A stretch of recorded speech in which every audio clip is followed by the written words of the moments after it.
وصاحبنا في الوعدة وأصبحنا في الظلمة ودليلنا في الخيرات وموكلنا في الفتنة وعاصمنا من الزيغ والهوى وكيد العادات يا رحمن يا رحيم اللهم اختم بسعادة أجالنا والحق من زيادة أعمالنا وقلوبنا بقلوبنا وأعصالنا وجلنا بمصدقنا ومعالنا واصل سجل عمرك لا صدورنا وكن علينا من صدق قلوبنا اللهم جل أخلاقنا وثقة بك رزقنا واعتقادنا أمنا نور الخوف بلادنا وصير بلاد المسلمين آمين يا رب العالمين اللهم بلغ ما قرانا وهو ما تلونا له سيدنا ونبينا مولانا محمد عليه وعلى آله الصلاة والسلام وله آبائه وأمهاته وأزواجه وذرياته وإلى آبائنا وأمهاتنا وإخواننا وأخواتنا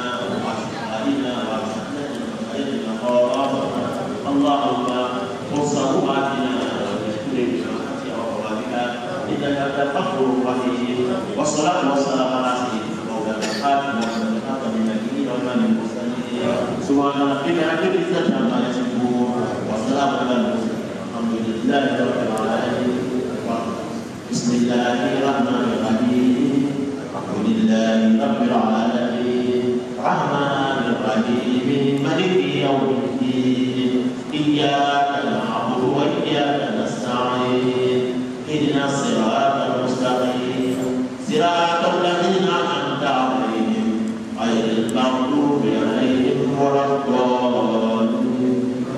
Oui, c'est fidèle pour mon papa. Non seulement mon papa, aussi mon mentor. Et El Hadj Abdoulaye Touré fut mon père. Et je peux dire que tout ce que je suis aujourd'hui, c'est grâce à lui.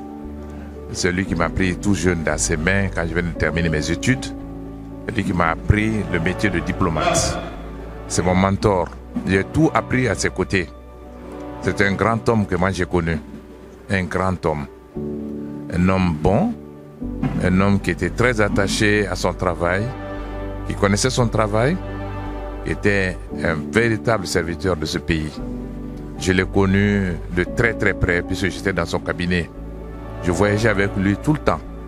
J'étais tous les jours avec lui dans son bureau. Je l'ai vu dans sa grande sensibilité que c'était un homme qui ne pouvait pas faire de mal à quelqu'un. Mais Dieu, dans sa volonté, ce que Dieu veut, c'est ce qui arrive. Nous sommes ici aujourd'hui pour prier pour le repos de son âme. Je voudrais me joindre à ma famille, puisque c'est ma famille, à ses enfants, à ses frères, à tout le monde, pour le repos de son âme. Moi, je lui suis reconnaissant jusqu'à la fin de ma vie. Le kara sababu di ka nasi la Guinée. Nota ani soro ni Mali la le. Le sia men fola e to do o men ke ne ka do olu minama. De men ka saraka bo ala e saraka bo la de wolu fana. Al do e saraka bo alu fana yi. Donc julu don julu sara le du hadi. De nan te se foi fola le fulu ka barka blali. Ana malu sir la al majiri wala. Al mal bon son la nyala. Ana malu benalo. Je prie le Tout-Puissant Allah de lui accorder le paradis, que toute sa génération et sa lignée soient bénies à travers lui. Je vous remercie. C'est un des fils, c'est tout ce que je peux dire. Je prie pour le repos de son âme. Et si nous sommes tous réunis ici, toutes les ethnies, toutes les races presque, c'est parce que c'est qu'il a été. Donc nous on ne peut pas dire mieux. C'est quand on meurt, on regarde ce qui se passe après, ce qui compte. Que Dieu ait pitié de son âme, que Dieu lui donne le paradis. C'est mon père. Je suis Aboubacar Touré, le troisième fils de Dr El Hadj Abdoulaye Touré. Un homme aimant, un homme attaché à la justice, attaché à la vérité, qui a été bienveillant vis-à-vis de beaucoup de gens et qui a attaché à son existence une contrepartie d'authenticité, de vérité et de fidélité à lui-même. Yassaran Touré, je suis journaliste à la retraite. Je suis nièce au défunt et mes impressions sont vraiment très bonnes. Je pense que c'est une très belle initiative, se réunir, faire des prières et des bénédictions pour nos défunts. Il n'y a rien de tel. Parce que eux, ils ne sont plus là, nous sommes leurs arrières. Donc nous devons continuer à prier pour le repos de leur âme, que Dieu leur accorde le paradis, que Dieu vraiment leur donne toutes les bonnes choses, en tout cas du paradis, le paradis, le paradis, le paradis, toutes nos prières pour eux. Nous allons toujours continuer à prier pour eux. Pendant toutes nos prières, nous allons prier pour nos parents.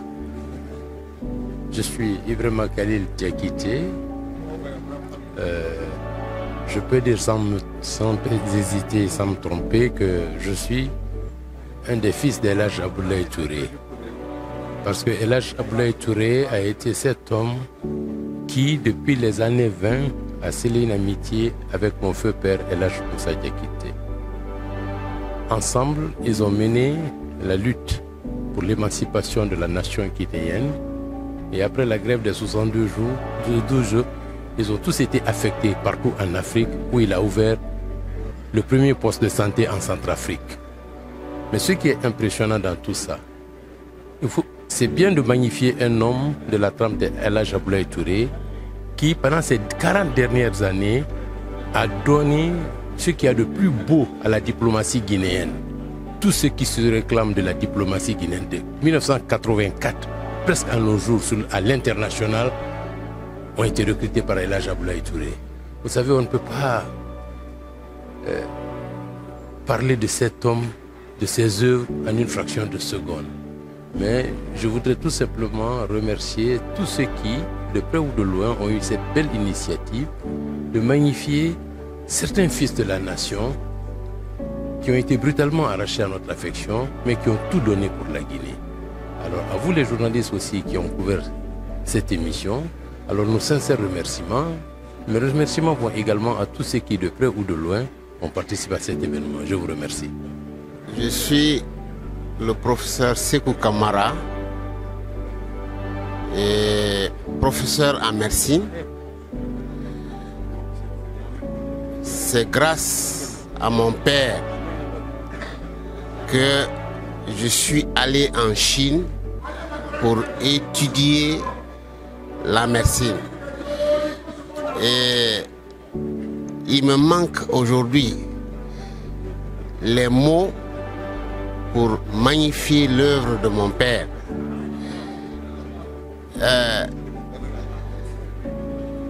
Je vais tout simplement remercier les participants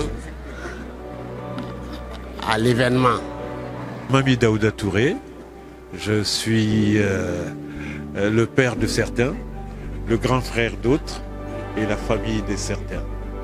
Je suis triste et heureux, c'est un grand jour et tout ce qui peut rendre hommage à nos géniteurs, ceux qui ont fait que nous sommes là aujourd'hui, que Dieu le fasse et que Dieu bénisse tout le monde.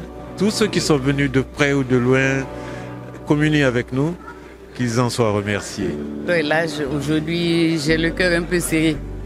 C'était mon papa qui m'a spécialement aidé. Je me souviens que quand il quittait deux fois le conseil de ministres vers minuit, il venait me voir quand je devais voyager, simplement pour me donner de l'argent. J'ai un très bon souvenir de tonton El Hadj. Je prie tous les jours, chaque jour, je prie pour mes parents, je prie pour mon père, je prie pour tonton El Hadj, je prie pour Adjama Binti, je prie pour toutes les descendances. Que son âme repose en paix. Moi, c'est Adjama Binti Kondé. Je suis l'homonyme de Adjama Binti Touré, la première épouse de tonton El Hadj. Donc, je suis la première femme de El Hadj Abdoulaye Touré. Tonton El Hadj Alaya Fama, Alaya Hinala. Je retiens de tonton, tonton était un homme simple. Il était bon, il était généreux.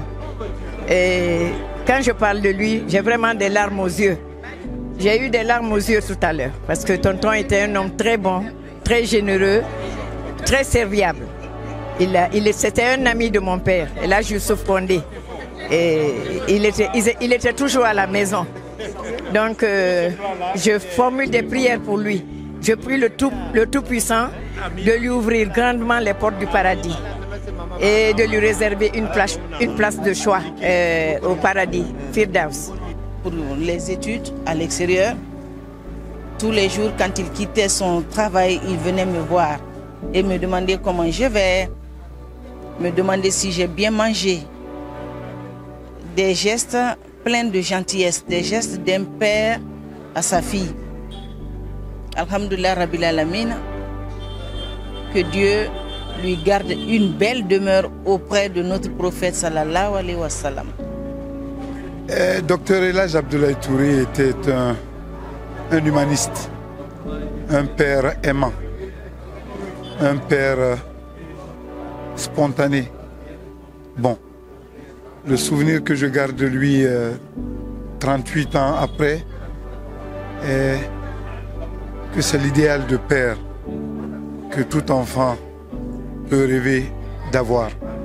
Il a été avec nous, toujours à l'écoute, pour le peu de temps que nous avons eu, car il aimait nous dire, nous qui étions à l'époque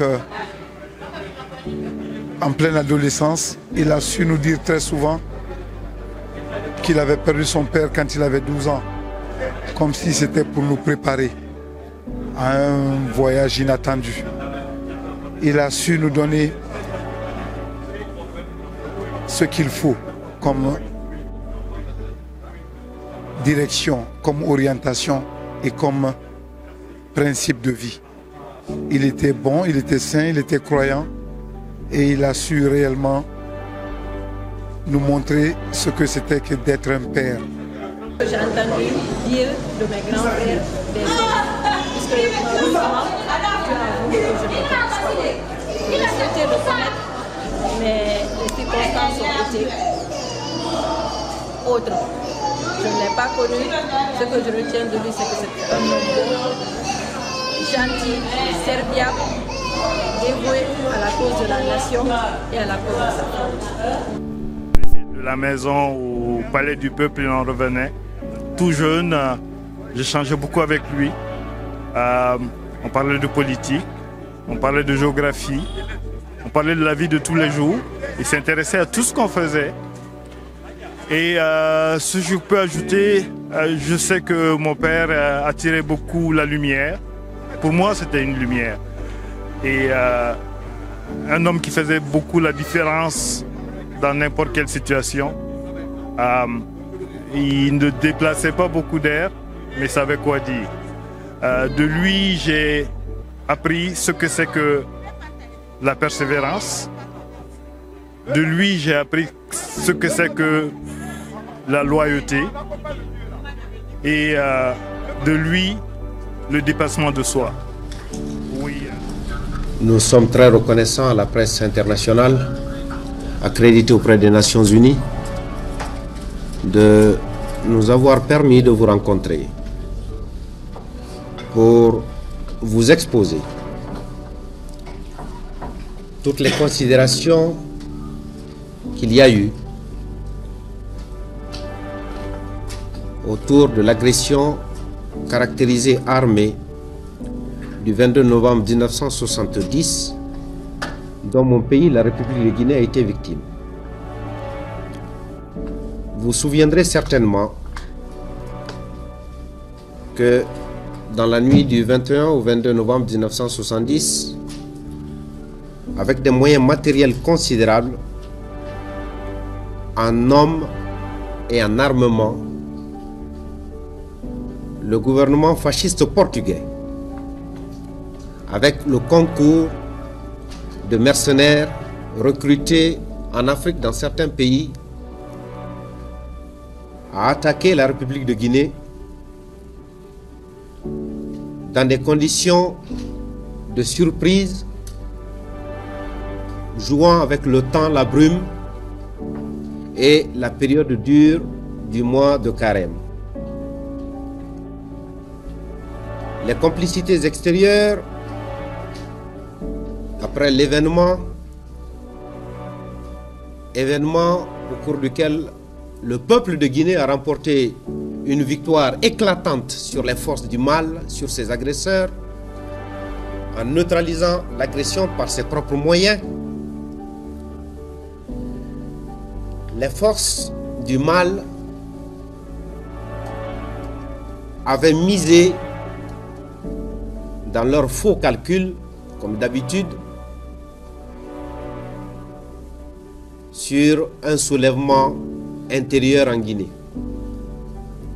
C'était mal connaître le peuple de Guinée, son parti d'avant-garde, le Parti démocratique de Guinée, qui il y a 12 ans a conduit brillamment et irréversiblement le peuple de Guinée à sa pleine souveraineté par le référendum historique du 28 septembre 1958, vous vous en souviendrez. Il a été donc établi que des mercenaires recrutés ont participé à l'agression et que les moyens matériels mis à la disposition de ces mercenaires ont été fournis par le Portugal avec les moyens logistiques, bateaux, armements et autres, et que ces 10 mercenaires ont été entraînés sur le territoire de la Guinée-Bissau.